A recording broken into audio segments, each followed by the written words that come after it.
ഇനി നമ്മുടെ രാജ്യത്തിന്റെ പ്രതിരോധ മേഖലയിൽ ഒരു ചരിത്ര ദിനമാണ്, അടയാളപ്പെടുത്തുന്ന ദിവസമാണിന്ന്. പതിറ്റാണ്ടുകളോളം ഇന്ത്യയുടെ ആകാശം കാത്ത യുദ്ധവീരൻ MiG-21 കളമൊഴിഞ്ഞ ദിനം. സൂര്യകിരൺ വിമാനങ്ങളുടെ ആകാശ പ്രകടനവും വാട്ടർ ഷവറും അടക്കമുള്ള വമ്പൻ പരിപാടികളുമായാണ് വ്യോമസേന MiG-21 യാത്രയയപ്പ് നൽകിയത്.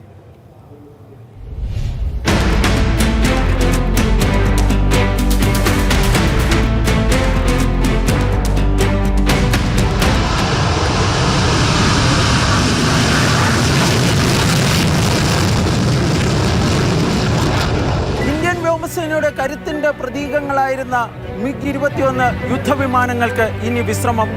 62 വർഷത്തെ രാജകീയമായ സേവനത്തിന് ശേഷമാണ് MiG-21 യുദ്ധവിമാനങ്ങൾ വിടവാങ്ങുന്നത്. രാജ്യത്തിൻ്റെ അഭിമാനം വാനോളം ഉയർത്തിയ ശേഷമാണ് ഇന്ത്യൻ നീലാകാശത്ത് നിന്ന് MiG-21 യുദ്ധവിമാനങ്ങൾ വിടവാങ്ങുന്നത്.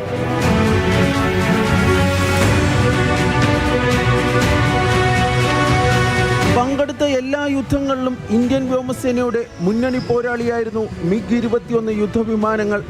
1965-ലെയും 71-ലെയും ഇന്ത്യ പാക് യുദ്ധങ്ങൾ, 1999-ലെ കാർഗിൽ യുദ്ധം, 2019-ലെ ബാലാകോട്ട് ആക്രമണം, ഏറ്റവും ഒടുവിൽ ഓപ്പറേഷൻ സിന്ദൂർ.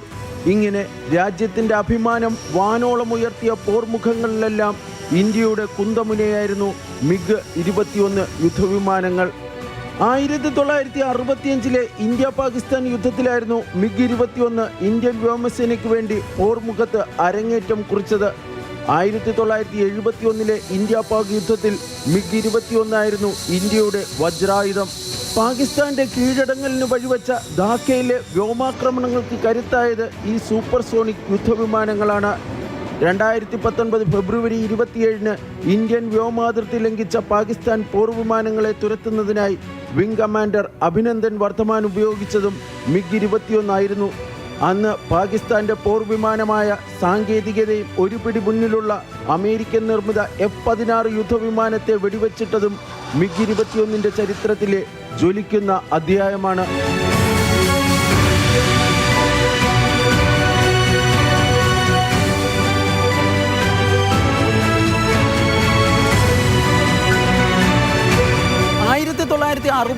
ലാണ് MiG-21 ആദ്യമായി ചണ്ഡിഗഡ് എയർഫോഴ്സ് സ്റ്റേഷനിലെത്തുന്നത്. അക്കാലത്ത് രാജ്യത്തിൻ്റെ അതിർത്തി മേഖലകളിൽ നിന്ന് വർദ്ധിച്ചു വരുന്ന വെല്ലുവിളികൾ നേരിടാൻ ഇന്ത്യൻ വ്യോമസേനയ്ക്ക് എന്തിനും പൂർണ്ണ ഒരു യുദ്ധവിമാനം ആവശ്യമായിരുന്നു. അങ്ങനെയാണ് സോവിയറ്റ് യൂണിയനിൽ നിന്ന് MiG-21 ഇന്ത്യ വാങ്ങുന്നത്. യുദ്ധവിമാനമായും ഇന്റർസെപ്റ്ററായും ഉപയോഗിക്കുന്ന MiG-21 സോവിയറ്റ് യൂണിയന്റെ സംരംഭമായിരുന്നു. മിഖായോൻ ഗുരേവിച്ച് ഡിസൈൻ ബ്യൂറോ ആയിരുന്നു ഈ യുദ്ധവിമാനത്തിൻ്റെ നിർമ്മാതാവ്. ചുരുക്കെഴുത്തായാണ് വിമാനത്തിന് MiG-21 എന്ന പേര് വീണത്. 1956 ഫെബ്രുവരി 14-ന് ആദ്യമായി ആകാശത്ത് പറന്ന MiG-21 MiG-15, 17 പതിപ്പുകളുടെ തുടർച്ചയായിരുന്നു. അമേരിക്കൻ U-2 നിരീക്ഷണ വിമാനങ്ങളെ പ്രതിരോധിക്കുന്നതിനു വേണ്ടിയാണ് സോവിയറ്റ് യൂണിയൻ MiG-21 വിമാനങ്ങൾ രൂപകൽപ്പന ചെയ്തത്. ലളിതമായ രൂപകൽപ്പന, കുറഞ്ഞ ചെലവ്, അസാമാന്യ പ്രഹരശേഷി എന്നിവയായിരുന്നു ഈ യുദ്ധവിമാനത്തിൻ്റെ പ്രധാന ആകർഷണം. അതിവേഗവും അസാമാന്യമായ ചലനങ്ങളും കൊണ്ട് ശത്രുക്കളെ വിറപ്പിക്കാൻ MiG-21 കഴിഞ്ഞു.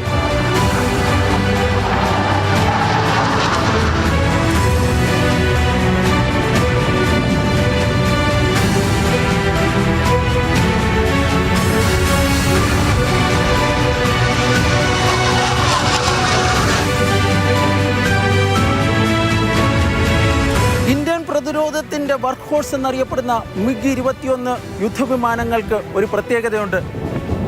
വേഗത്തിൽ കുതിച്ച് ഞൊടിയിടയിൽ പറന്നു പോകാൻ കഴിവുള്ള ഒരു യുദ്ധവിമാനമാണ് MiG-21. ഒറ്റ എഞ്ചിൻ യുദ്ധവിമാനം കൂടിയാണ് MiG-21.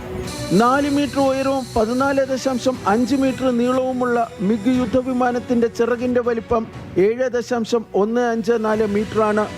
5846 കിലോയാണ് ഭാരം.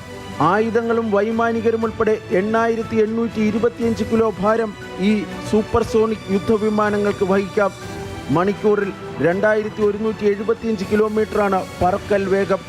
ഒറ്റ കുതിപ്പിൽ 1210 കിലോമീറ്റർ ദൂരം വരെ സഞ്ചരിക്കും.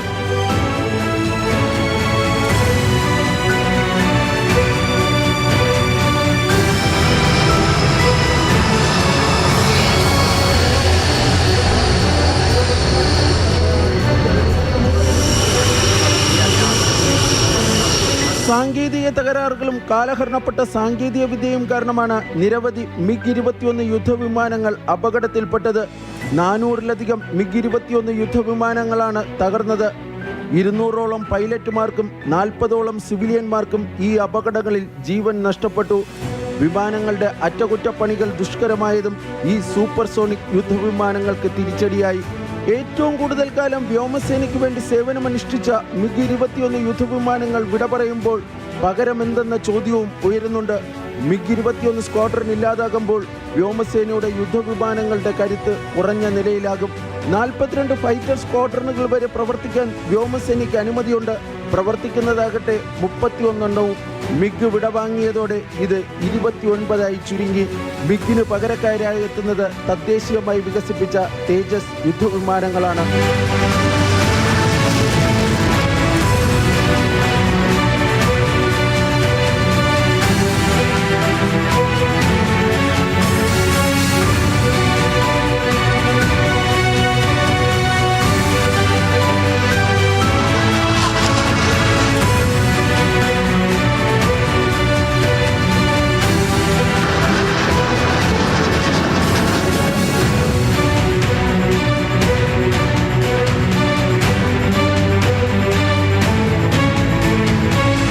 MiG-21 യുദ്ധവിമാനങ്ങൾ വിടവാങ്ങുന്നതോടെ ഇന്ത്യൻ വ്യോമസേനയുടെ ചരിത്രത്തിലെ ധീരമായ ഒരു അധ്യായത്തിന് അവസാനമായിരിക്കുകയാണ്.